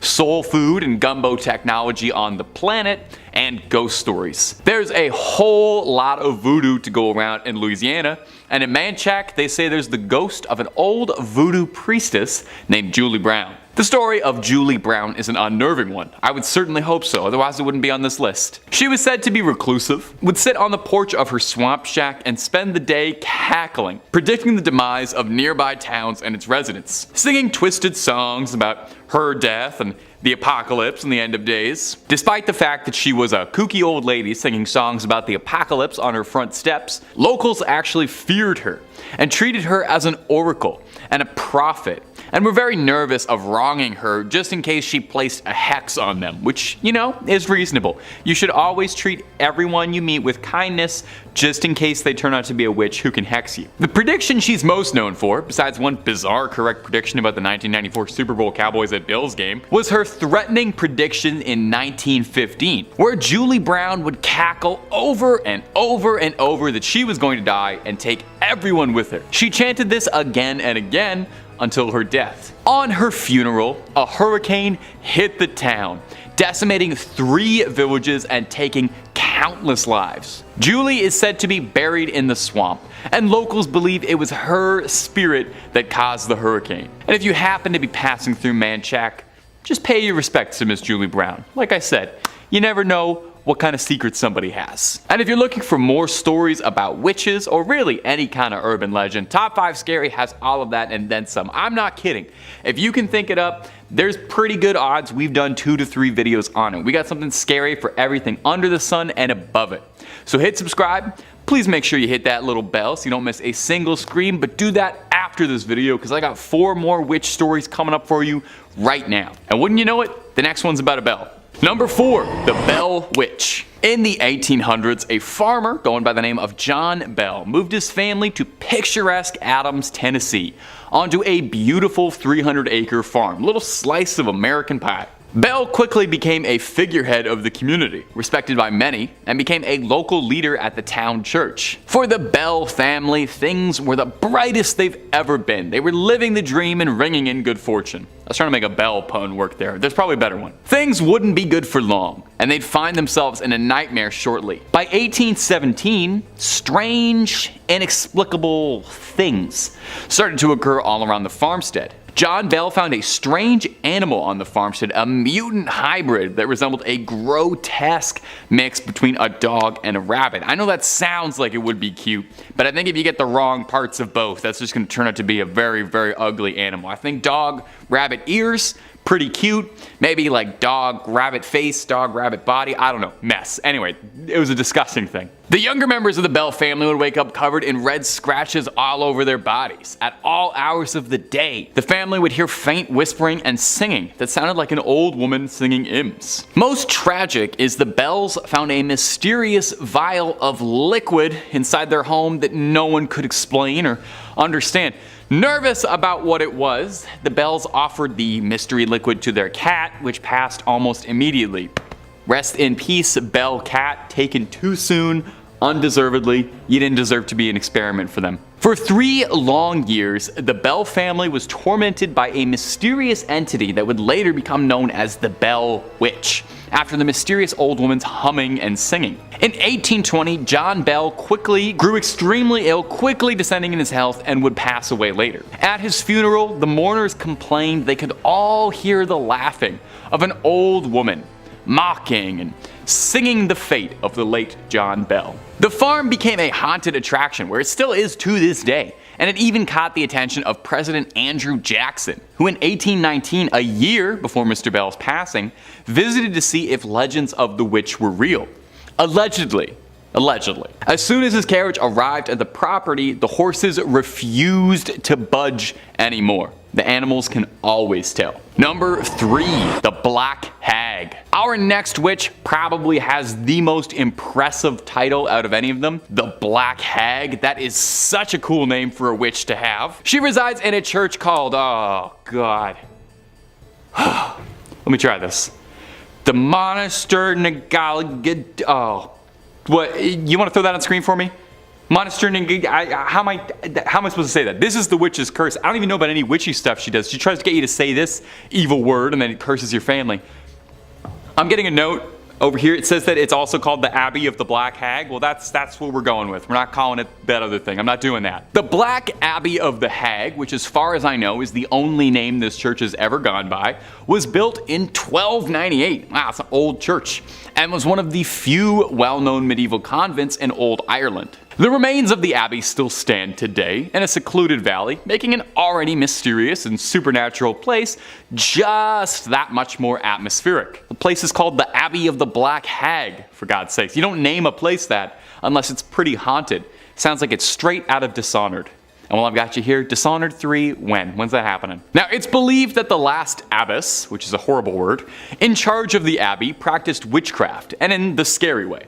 She brought death, misfortune to the surrounding areas. Pope Martin V condemned the abbey. He was not down for witches at all. Catholic Church don't play with witches. The accused witch left to live out in the damp, deserted abbey by herself, which she probably loved because that sounds scary. Over time, her skin blackened, her hair furrowed, and her soul twisted, leading to the place being named the Abbey of the Black Hag. And if you can believe this, there's actually more to this story. The Count and Countess of Desmond once called the abbey home when attempting to flee their attackers, where the Countess was fatally struck by an arrow and buried by her husband, but it would not be the end of the Countess. Sightings of a ghostly figure around the ruins of the abbey were common, eventually leading to someone digging up worn out finger bones. And it's said now that a woman's panicked shrieking can be heard in the early hours around the abbey. Number 2, the Blair Witch. Perhaps one of the most pervasive witches in pop culture after the Wicked Witch of the West, the Scourge of Maryland, the Blair Witch.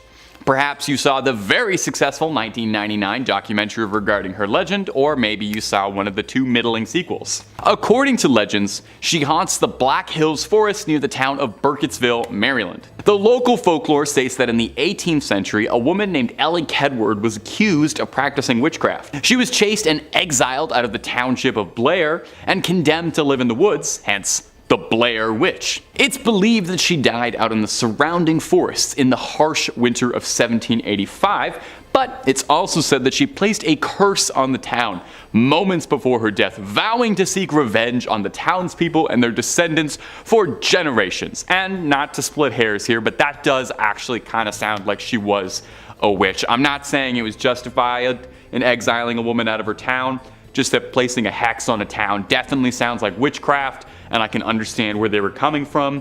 I'm just trying to understand the scenario, okay? I'm divorced from it. I'm not part of it. I'm just trying to understand it. From here, the legends of Kedward grew into the larger-than-life figure, the Blair Witch. Various disturbing events were attributed to the Blair Witch. Mysterious disappearances, people being lured away into the woods, supernatural phenomena, camera crews disappearing in forests, reports of finding strange hex bags in the surrounding woods filled with strange runes and symbols and remnants of people, hair, teeth, for her to perform wicked rituals. Now, it goes without saying, unless you firmly believed the marketing campaign of the 1999 film, the Blair Witch Project is obviously a movie. While they say it's based on the real story of Ellie Kedward, there is no record of a Blair Township ever having existed. Almost certainly, the Blair Witch's story is inspired in large swaths by the Bell Witch, who we talked about earlier. Although in a kind of unique case, back in the day when the Blair Witch did come out, its marketing was so effective, and in this sort of like pre-early internet area, there were several people who did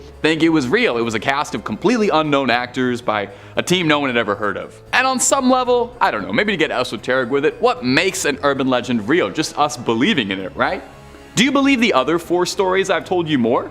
They're no less fictional. My only source was the internet for all of those. So, I'm just saying, open mind. Number 1, La Bruja de Caxiche. And our final witch for today is going to be La Bruja de Caxiche, a well-known urban legend from Peru, specifically from the coastal town of Caxiche near the city of Ica. The legend revolves around a reputed witch who lived during the colonial era. According to legend, La Bruja de Caxiche was an enigmatic woman with exceptional powers and knowledge of witchcraft. She was believed to possess both healing abilities and the abilities to cast curses. She multi-specced. It was said that she used various herbs, potions, and rituals to perform her magic. Now, one of the most interesting aspects of this legend is this belief that La Bruja de Caxiche had a physical deformity, specifically a hunchback. And if there's one thing we love in an urban legend, it's a bit of a physical deformity. It makes it that much more believable and scary. Because someone conventionally unattractive is way scarier than not. Don't blame me, blame our Western views on beauty. I didn't write them, I just perpetuate them. Over time, the legend of La Bruja de Caxiche became intertwined with the history and culture of the town of Caxiche. Local residents and visitors began associating certain landmarks and natural phenomena with their presence. For example, there's a famous gnarled and twisted tree called the Witch's Tree that is said to have been her gathering place. Today, Caxiche has embraced the legend of La Bruja de Caxiche as part of its heritage. The town has a statue of the witch, and there are various festivals and events dedicated to her, and I guarantee you no party goes even half as hard as a party celebrating a local witch. Oh my god, imagine the cauldrons do. The legend has also become a popular tourist attraction, drawing visitors who are interested in the occult, folklore, and statues.